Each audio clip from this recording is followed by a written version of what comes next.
because there are news organizations that are making declarations about who's won the presidency and so forth. So I want to unravel this slowly but surely, because we live in a constitutional system, not a PR system, not a left-wing system, but a constitutional system. Article 2, Section 1, Clause 2 of the Constitution provides as follows, I quote in pertinent part, "Each state shall appoint in such manner as the legislature thereof may direct a number of electors equal to the whole number of senators and representatives to which the state may be entitled in Congress." In other words, the state legislatures determine how to select their electors. Isn't that what that means?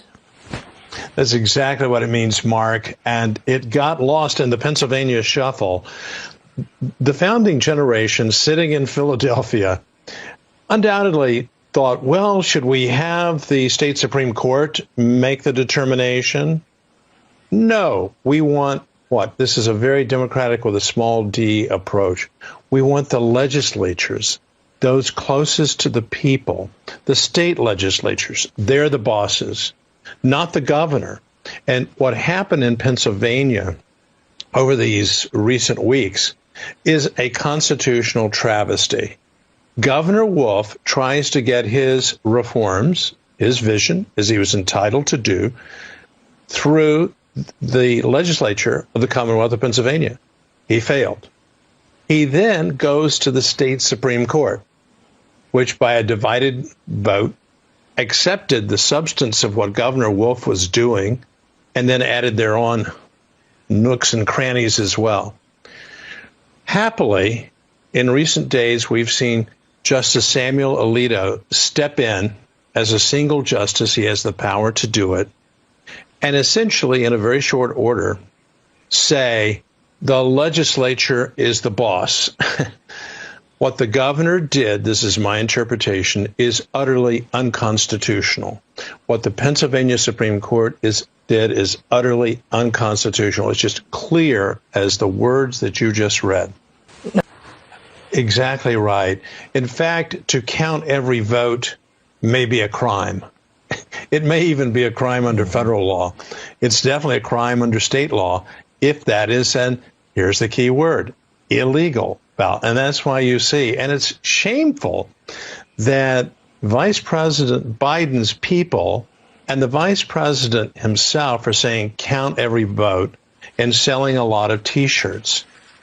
That is a potential and an invitation for absolute lawlessness. I know of a situation very quickly where a recently widowed woman knew how her late husband would vote. He was deceased. That's a human tragedy. What's a travesty is she cast his vote for him. We call that absentee ballots? No, we call that an illegal ballot. And they say count every legal vote, except, of course, they have, and there's widespread reporting on this, pushed the Republicans out while they're counting every legal vote in the city of Philadelphia. I'm told by the Speaker's office there they have over 100,000 provisional ballots. You don't hand out provisional ballots like lollipops. There are, again, conditions for those.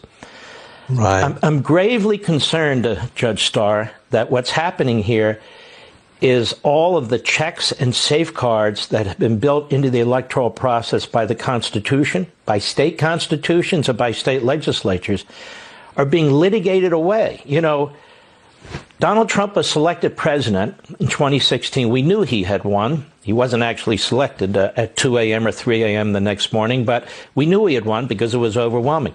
They're still counting votes now. They're still counting votes now because chaos seems to be the objective. The more chaos you can create, the more uncertainty you can create. The Democrats, Judge Starr, seem to want to vote earlier and earlier and count later and later. What's the point of that? Yeah, both ways. Well, it doesn't bode well for confidence in the election process. Everyone uses the word integrity. I think on the Republican side, we're using it with every breath that we take. Can't we have honesty and transparency and openness and so forth? And I must say I've been disappointed in some of the reporting that has gone about the process, willfully blinding themselves, some of the reporters, to the reality of what's happening before them. Yes, what's happening, I think, in a limited number of cities, but they're all large cities, and certainly two of those large cities have a history, Detroit and Philadelphia, a sordid history of voter fraud and convictions. We're not talking about allegations and political rhetoric. We're talking about the judicial process having resulted in criminal convictions, including, in times past, the sitting state Senate majority leader who hailed from Philadelphia went to jail because of voter fraud. So failing to insist on checks and balances, sunshine, please let the sunshine in, and that's in the form of these observers who have meaningful access. It's not access, right, Mark, if you're in the cavernous convention center and you really can't see 60 yards away what's going on. That's form over substance. The U.S. Supreme Court. So this matter presents itself to the United States Supreme Court. So in my mind, three things can happen. One, they don't take it up in full, even though I strongly feel they should. Hopefully there's 4 justices, as I understand it, that are required. Number two, Sam Alito, and hopefully majority, will say, okay, those segregated votes, they were segregated out. Those are unconstitutional. Don't blame us. Don't blame the legislature. Right. You can blame the governor, and you can blame your state court. Or number 3 that nobody's thinking about, and I don't particularly like it.